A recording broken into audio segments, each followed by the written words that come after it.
What's up, guys? I'm Ryan Tuerck, and welcome to another Thursday. Are we good? Okay, we're good. What's up, everybody? Welcome back to another Thursday of Team Nitto at Home talking with Tuerck. This week, we have a replacement. We have my manager of 15, 16 something years of my career, Jacob Agajanian, also one of the owners of Race Service. He's actually producing the show. So, yeah, what's hi, going Jake. on? How are you doing? I'm just trying to do half as good of a job as drift Sam. idiot Sam. I know he's an expert. I'm standing in. Sam is on a secret project right now and is out of town. So I will stand in. I'll get some questions going, and most importantly, I'll reveal all kinds of secret information about Tuerck that everybody wanted to know. And Also, since Sam is not here, we can talk about working out a little bit. So if you guys have any workout questions, send them in. But also, yeah, if you guys didn't see the messages on the live stream, shoot us all your questions. We're going to be answering a lot of them this week. We do not have a special guest besides Jacob, so we will be answering a lot of your questions. And I actually have one so far. So from Harley Pickin, this is off of my Instagram page. He asked what my plans are for the GT4586. And actually, I answered that question in one of my YouTube videos. If you guys want to go check that out, there's a lot of GT4586 on there, along with the East Coast car build, which Dominic and I have been slaving over the last 2 weeks, and it's made a lot of headway. So anyway, GT4586. We want to do, this isn't happening yet. This is in the pipeline of plans though, to do an 8-to-1 collector, to just see what the exhaust note does. I think it's going to change it a ton and make it sound absolutely fantastic. So that is the #1 game plan. The second thing is to kind of fix a lot of the things that were kind of left unfinished. And yeah, everything works, but it's not super comfortable in the driver's seat because the pedal box is moved too far forward. So we need to redo the pedal box and move it forward like we just did on the East Coast car. So Dominic and I actually already have that experience to be able to do that properly. And then the steering column needs to be changed to a custom one that we can make a lot longer to bring the steering wheel closer to me for driver comfort. And if you guys out there know, and you're a driver, you know that driver comfort is absolutely crucial when you're on the racetrack. So we got any more questions, Jake? Anything come in? all right, we got. What's up with that Ferrari FRS?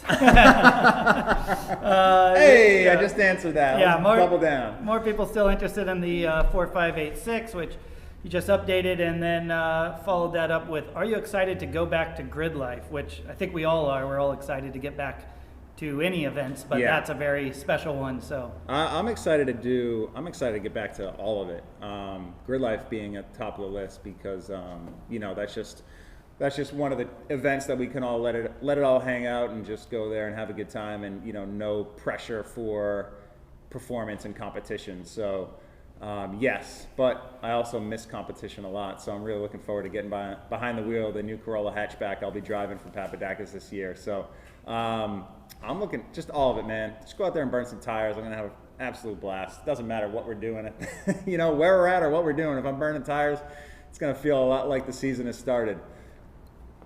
So yeah, I want to talk about work ethic a little bit in motorsports, and Jake, you can comment a lot about this, and this kind of reigns true, I think, through a lot of industries in the world of people who have made it in a big way. And just so there's an understanding out there, if you guys watching, if some of you are looking to become a professional in a sport, or you have aspirations to become a professional in drifting or motorsports in general, there is a certain type of work ethic that needs to be applied to make that happen, and it should happen naturally.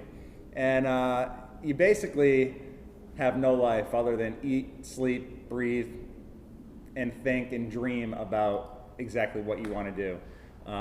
And that is, that comes with just being passionate about it and being naturally passionate about the sport and wanting to invest every ounce of energy, time, and dollar that you have in order to make it to the next level. And I think, Jake, I've had a ton of motorsports experience throughout my life, but I didn't really realize what it took until I was already halfway in it. I didn't even realize what I was doing until I was kind of halfway there. So that was kind of cool. It just kind of naturally happened because of the passion that I had for drifting.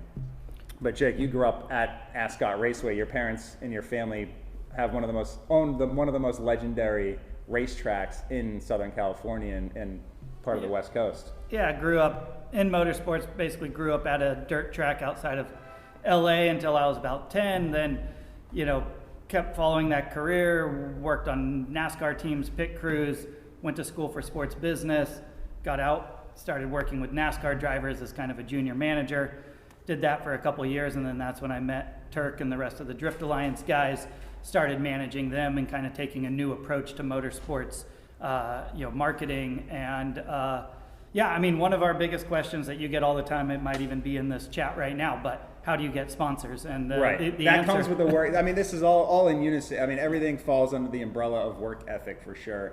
And then surrounding yourself with the proper people, and meeting friends, meeting very like-minded people. And in the motorsports community, there is a lot of very like-minded people that all have the same goals and the same passions that you do.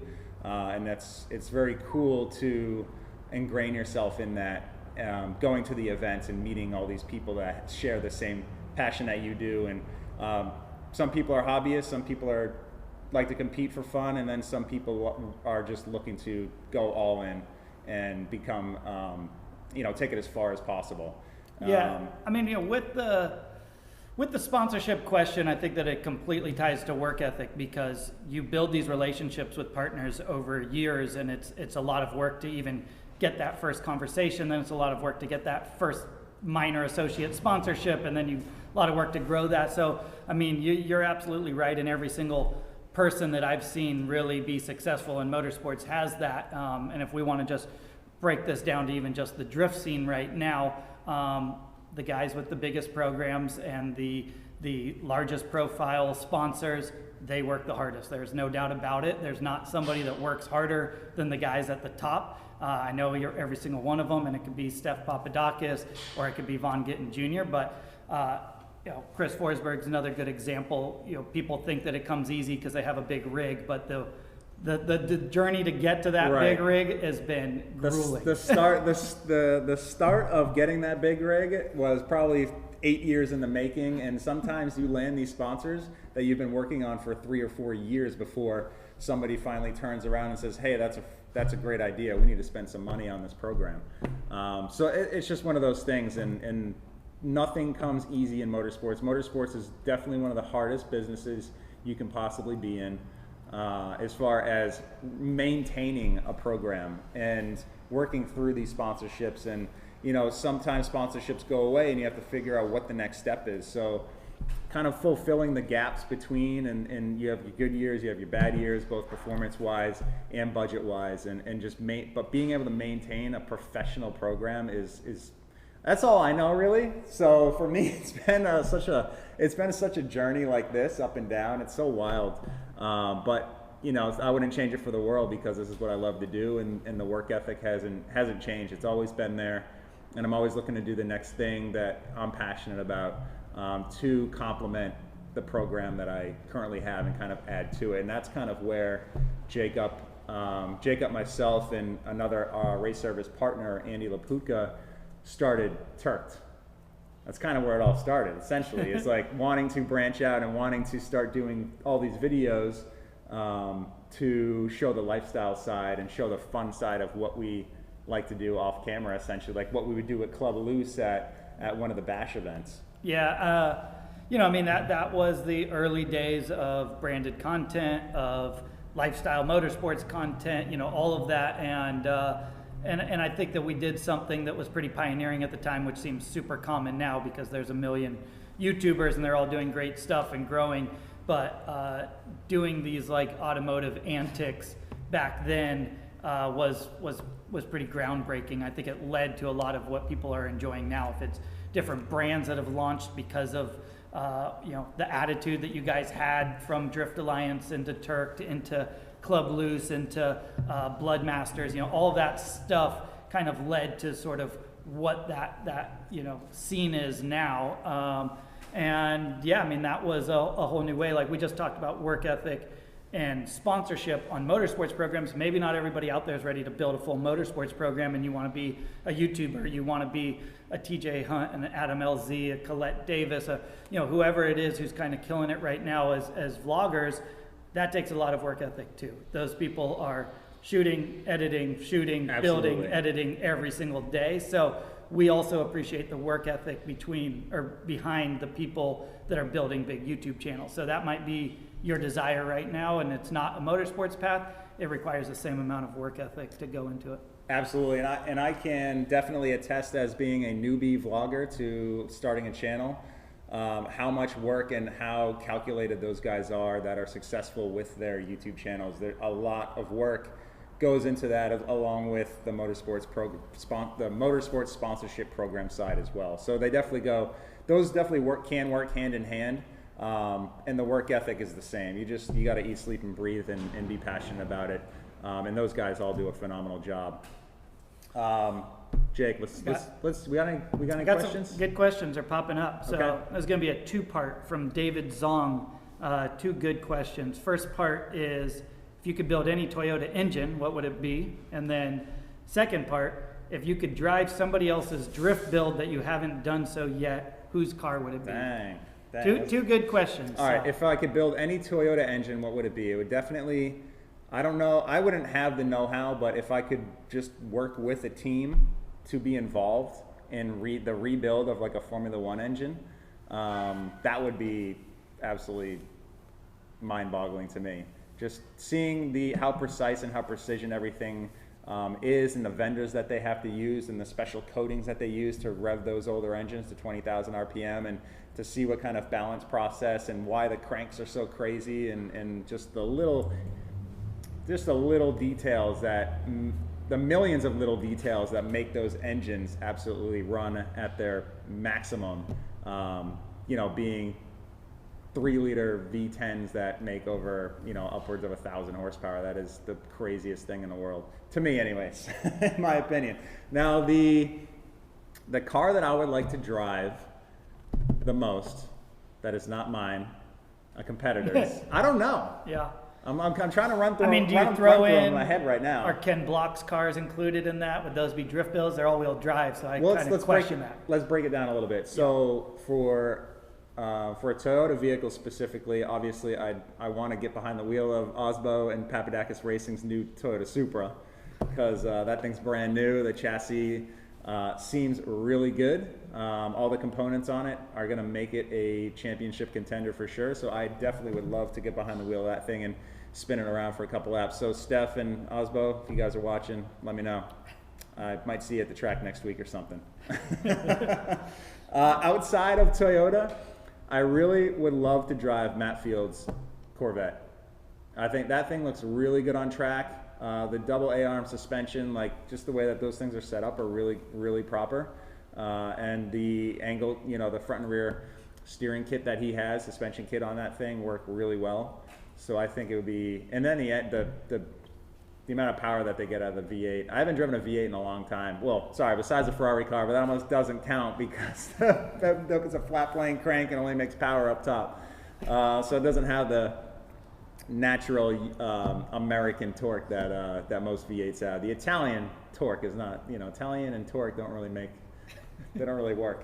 So yeah, I guess the Corvette. Now, outside of drifting, I like Jake mentioned, driving an all-wheel drive rallycross car.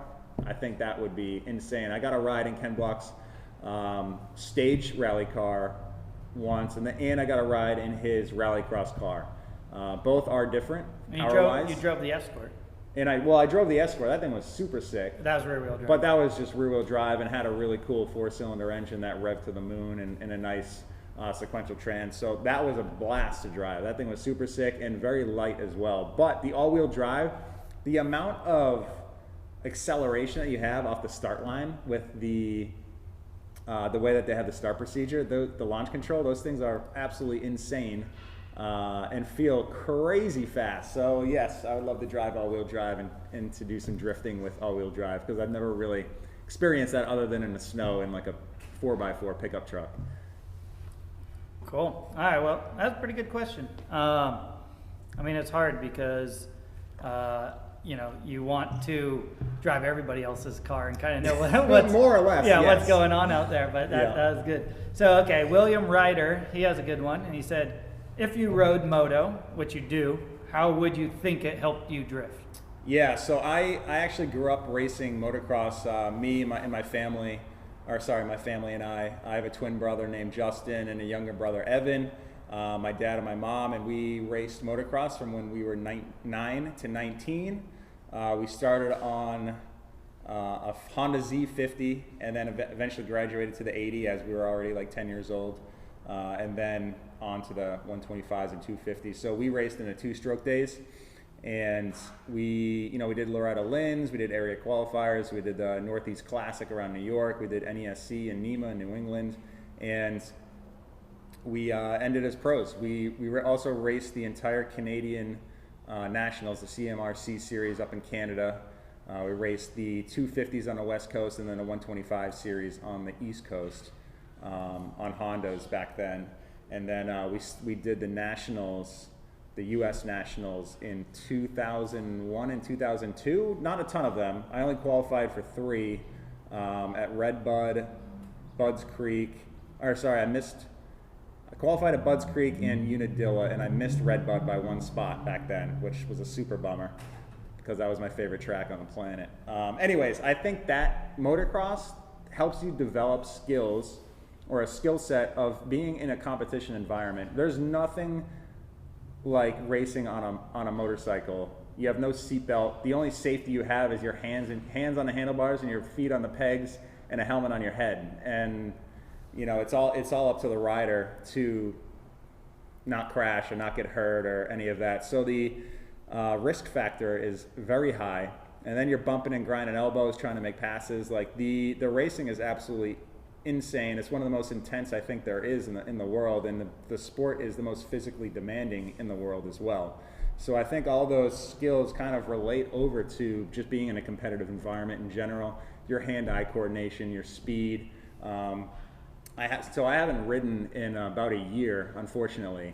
But when I do get on a bike, since I don't ride that often, it takes like a good 30-35 minutes to really get your eyesight right, because you're going so fast and you're so hyper-focused on one portion of the track or a takeoff of a jump or a rut that you need to redevelop these senses and these skills. And your eyes, like everything kind of gets blurry to me. So it takes a long time to kind of adjust back to riding a dirt bike or on 2 wheels, where in a car it's a lot different because you're looking a lot further forward down the racetrack.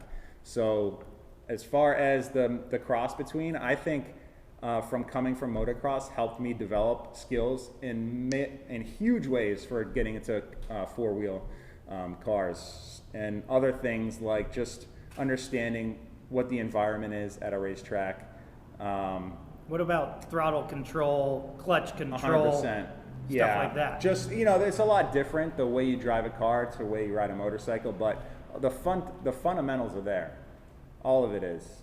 Now cars, you don't have to be in shape to drive, which is kind of nice, because they say with age comes a cage, which is true in a lot of the sense, but motocross being a physical sport, you expire at some point. You're only going to be as good as your younger years.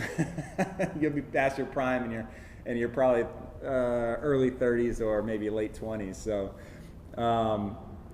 So yeah, I think if you have raced motocross, you have a heads up getting into drifting or getting into motorsports or any other kind of a sport on 4 wheels for sure.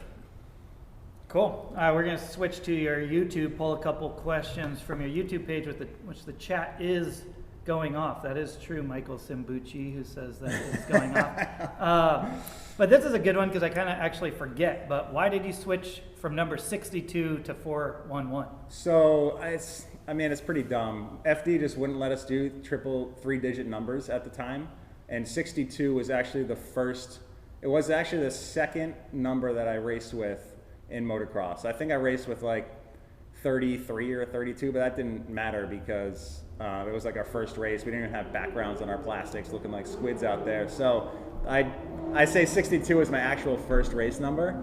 And then when my brother and I got a little older and we got on big bikes, we changed our numbers to 410 and 411. So Justin, my twin, had 410, which is our birthday, April 10th. And then naturally, I just picked the next day, which was April 11th, because we couldn't share the same number. We're both racing each other in the same class, in the expert class. So that's the number history right there. All right, that was good.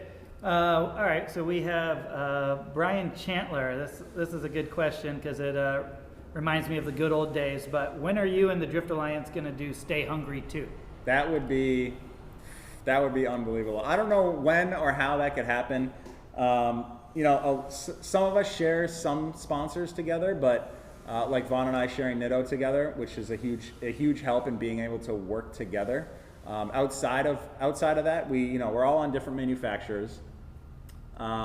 Chris is on a different tire brand. We're all on different energy drink sponsors. So being able to come together and tie your personal sponsors into a big project like that is very difficult. Unless it was self-funded or fan-funded kind of thing, we wouldn't really be able to get together to film a legit Stay Hungry 2. Would I like to at some point? Absolutely, and I'm sure the rest of the guys feel the same way. So maybe it'll happen in years down the road when we get freed up from competing in full-time competition, but I don't know when that is because all I see myself doing in the foreseeable future is competing. So until then, we will hopefully 5-year plan, maybe 10-year plan. I don't know. Hey, well, we'll make it happen. Once we're all retired, we'll just go out and do it for fun.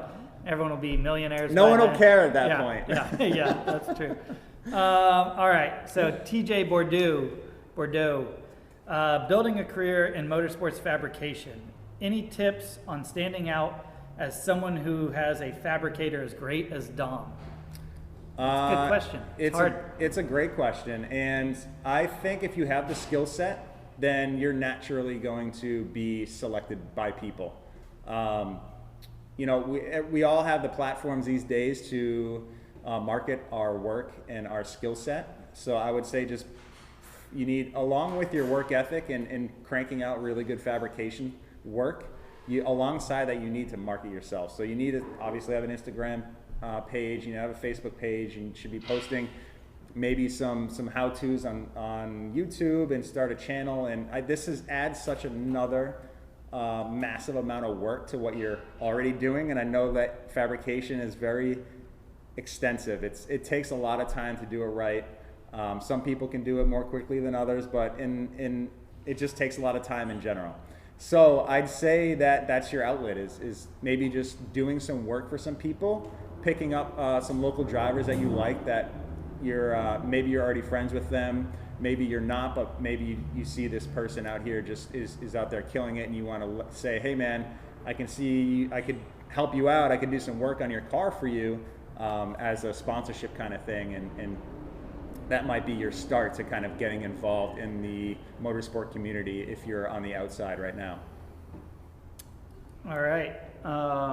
This is a good technical one. You could get kind of deep on this. Can you explain, this is from Swap Supra, good name there. Can you explain detailed how on the Corolla 2AR can keep full boost for 5 to 8 seconds while foot is off the throttle? I can get detail more on our Supra because that would be an anti-lag situation unless. Was he talking about the demo Corolla? 2AR Corolla. Yeah. Does it maintain boost? No.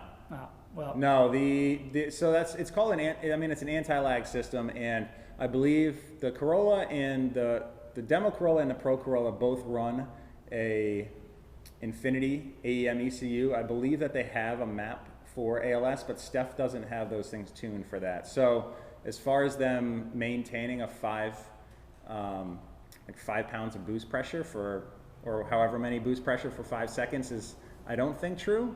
However, for our 2JZ, where we have an anti-lag system, we can maintain boost pressure off throttle after the turbo's already had a full hit of full boost for 5 to 8 seconds.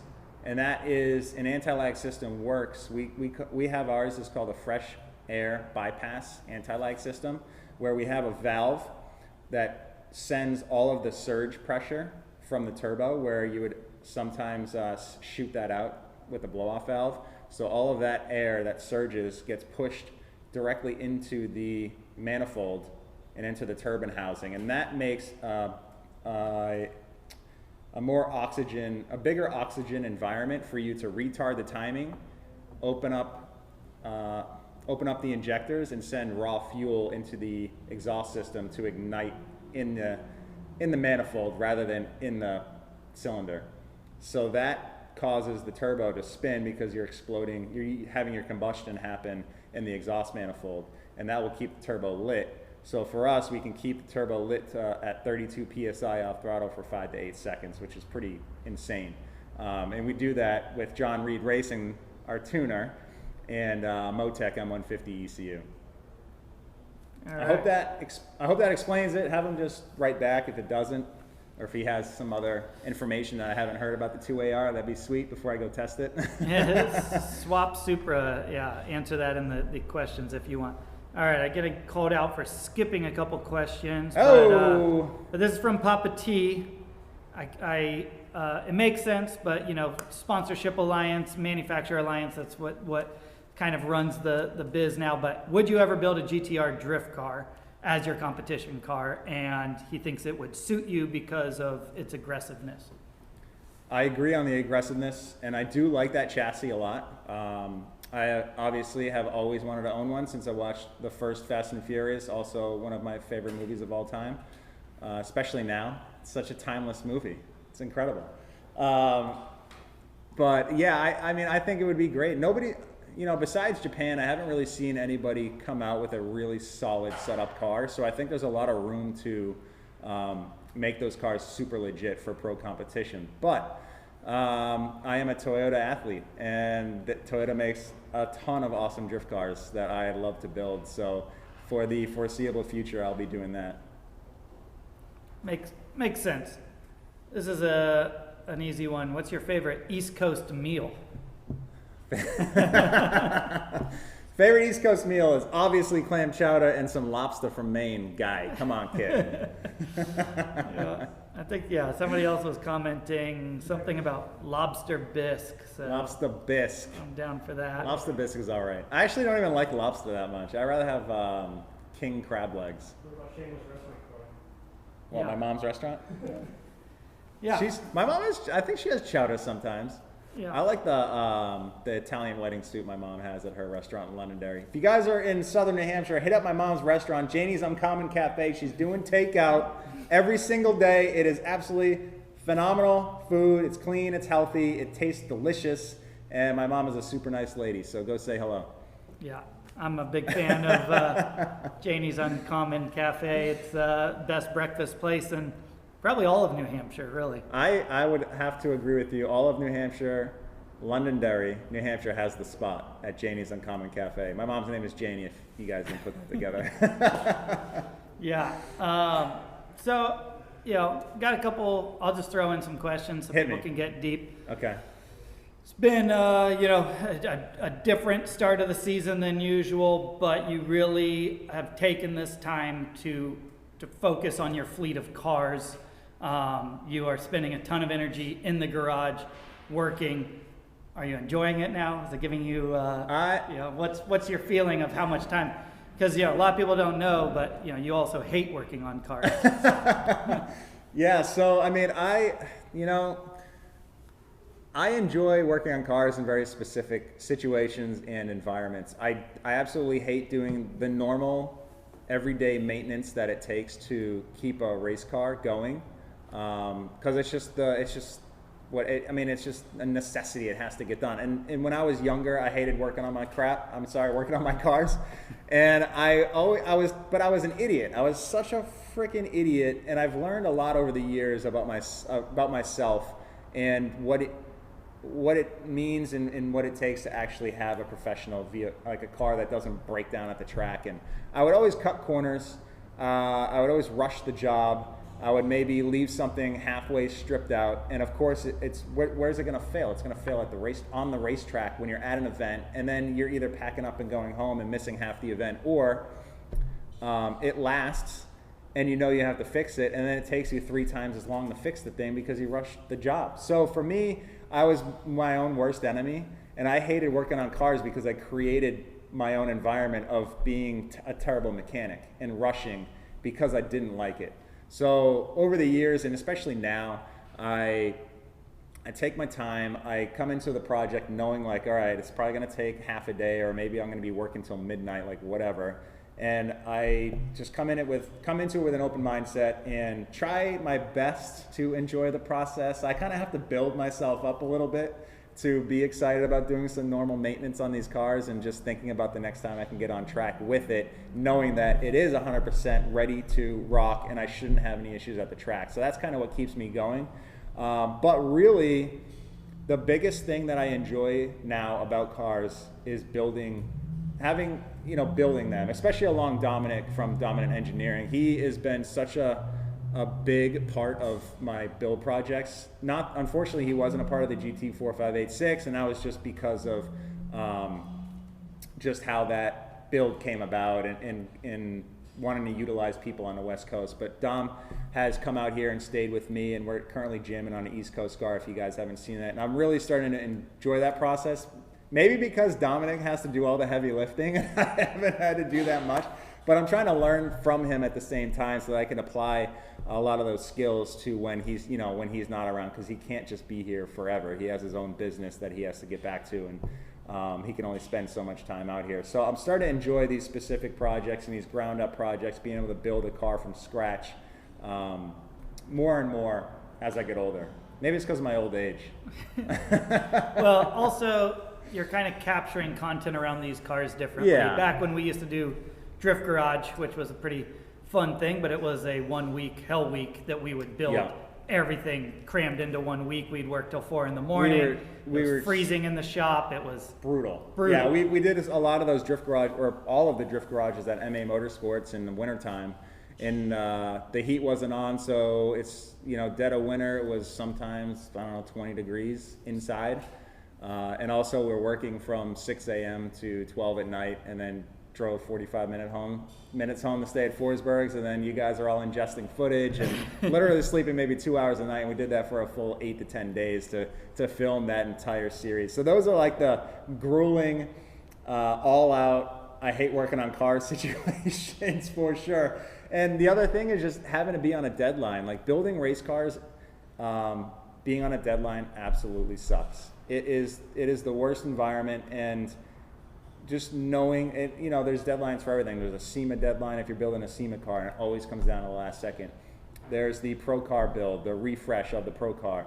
No matter how much there is to do or how little there is to do, the cars always seem to come down to the last week or the last 2 weeks of leading up to Long Beach FD. So it's just such a rat race, and it takes all the fun out of it. And then if you go testing and then you have an issue and then you're having to redo a lot of your car, it's just such a stressful, not fun situation. And I think those are the deals that take a lot of the fun out of motorsports for me. But some people thrive. Some people love that part. I don't. I want to just have a nice, cool, calm, easy workload of building race cars, and then come to the event fully prepared, fully prepped, in a good mental headspace, and be able to perform at your best. And that's the way I want to do it as a driver.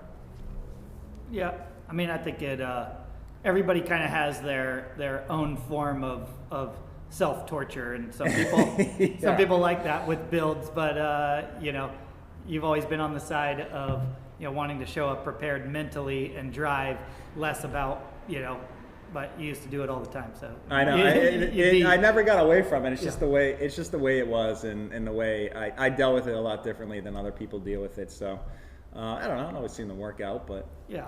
So we got an update from Swap Supra. He might have gotten that wrong. He meant the 2JZ instead of the 2AR. All right, so you're good. So you're good. We answered it properly, like I thought. All good. Thank you for the question. All right. Come drift in Canada. I'd love to. Dude, I two-time Canadian DMCC champion over here, 0506, back-to-back, baby. That's when I used to compete up in St. Eustache. That's where I kind of got my start in drifting, was because it was Montreal, so it was just north of New Hampshire. So I drive 4.5 hours up there, and they had a little bit of a payout. And that's the first time I ever got a little taste of getting a little cash purse. winning some like free tires and a few other things. And that is when like I was like, holy crap, okay, this is how this works. I got to start doing these bigger events. So I finished off that first year of DMCC at Saint Eustache and ended up winning the championship. I think it was only a 4-round series, but it was super close to home. It was phenomenal. And I got really good tandem practice, and my car was okay. It was pretty low budget. Like I only had like 15s or 17s on at the time or something. I just mainly spent all my money on being able to drive and get to the events. But yeah, I'd love to come back. I heard Saint Eustache, that track, the Autodrome, closed down unfortunately, so I don't know where else you would go. If you know of a place on the eastern side of Canada, please let me know. All right. This kind of goes back to a question of who's another build that you would like to drive, but this is your favorite DA build. Anybody's build from Drift Alliance. Favorite Drift Alliance build. About Vaughn's blue car that Captain Rad wrecked. Oh, that S14 from way back. Yeah, that thing was pretty. For the time, that thing was super sick. Really, I think he did a Stroker SR20. This was like I think before Mosworks and a lot of those companies were around. That thing was super rad.